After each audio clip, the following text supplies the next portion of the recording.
अध्यात्म, अधिदैव और अधिभूत।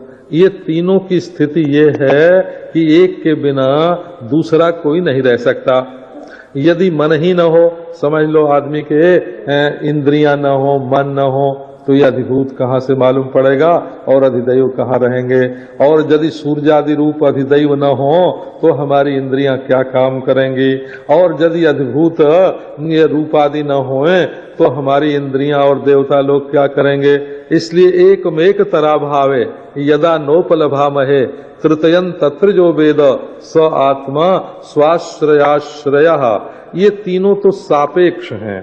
अध्यात्म माने मन और इंद्रियां, और अधिदेव माने सूर्य चंद्रादि देवता, और अधिभूत माने गंध रस रूप आदि विषय। यदि तीनों में से एक भी न हो तो संसार की उपलब्धि नहीं होगी।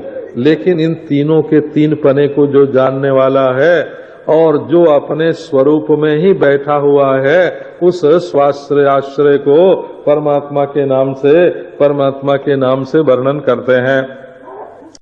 अब नारायण क्या हुआ, ब्रह्मा जी ने कहा कि बेटा सृष्टि बढ़ाओ तुम लोग, हमारी मानसी सृष्टि तो चली नहीं, अब संभोग जन्य जो सृष्टि है स्त्री पुरुष के, वो सृष्टि उत्पन्न करो।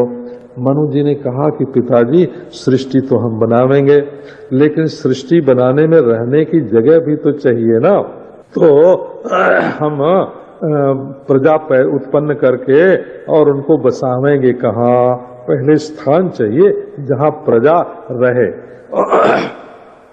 अब तो ब्रह्मा जी के मन में ये हुआ कि रहने की जगह कैसे मिले, तो भगवान का उन्होंने ध्यान किया। और जब भगवान का ध्यान किया तो ब्रह्मा जी की नाक से एक छोटा सा बराह, अब तो महाराज ब्रह्मा जी की नाक से एक सूकराकार थे तो परमात्मा, लेकिन एक अंगूठे के बराबर सूअर के समान शकल धारण करके निकले। अब देखो यदि आप ध्यान दोगे तो पृथ्वी का उद्धार करना है, और पृथ्वी क्या है, गंधवती है, और गंध का ग्रहण कहाँ से होता है, नासिका से होता है। तो पृथ्वी है भौतिक है, और नासिका है अध्यात्म, और उसमें से अधिदैव रूप से शूकर भगवान जो पृथ्वी से बहुत प्रेम करते हैं। जब देखोगे आप आजकल भी जो सुअर मिलते हैं वो पृथ्वी के गंदे से गंदे भाग को अपना भोग्य बनाते हैं, और उनका मुख और उनकी दृष्टि धरती पर ही रहता है।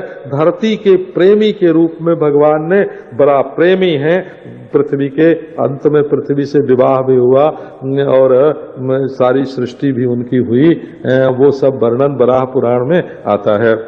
अब जब पृथ्वी की स्थापना बराह ने कर दी, आपको सुनाया कि पृथ्वी अधिभूत है और नासिका जो ब्रह्मा की है वो अध्यात्म है, और उसमें बराह अधिदैव रूप से आए हैं, नासिका से ही प्रकट हुए हैं।